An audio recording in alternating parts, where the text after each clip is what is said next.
Alright, so in this lecture, we're going to be talking about nested loops. And just like we learned about nested if and else statements, the concept is quite similar. Let's get started.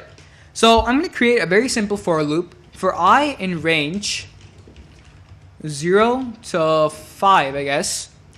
And then what I'm going to do is I'm going to create another for loop inside of this. For A in range 0 to 5, print A. So I'm going to give you a quick quiz actually. A quick quiz as to how many times do you think a number will be printed. I'm not asking a specific number, just how many times do you think a number will be printed from this above code? 5, 10, 25, 50, how many? So give it a thought, think about how this code is going to work, and then once you're done, run the code and let's see. So hopefully you've got your guess by now, and let's go ahead and run this. What happens? Well, it ran 25 times. So if you got 25, fantastic job. Otherwise, let's go ahead and see why. First statement says for I in range 0, 5. Let's take it from the beginning. So 0 was assigned to I. As soon as 0 was assigned to I, this function ran for A in range 0, 5.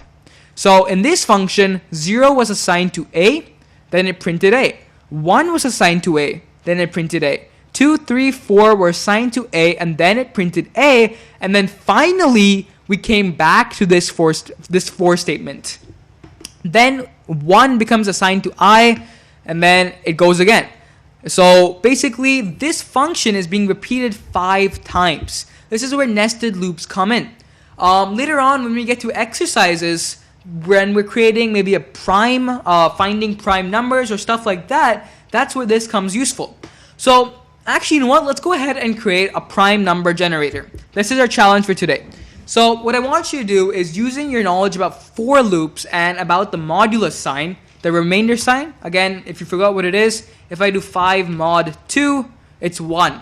I believe I have taught you about the modulus. If I haven't, I'm sorry. So modulus sign is basically a remainder sign. So what I can do is I can check, for example, what is 6 remainder 3? Or 6 divided by 3, do I get a remainder? No, because 3 is divisible by 6. If I do 8% 2, I'll get no remainder because it's divisible by 2. But the mod sign gives me the remainder.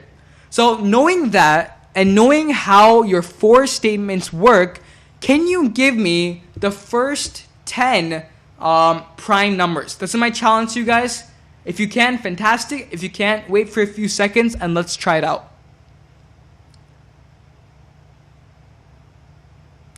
Alright, so with the knowledge of modulus, what I want you to do is create a very simple prime. Give me the first 10 prime numbers. And no, I don't want you to print out 2, 3, 5, 7, and so on. I actually want you to use your code using for loops and get me those first 10 prime numbers.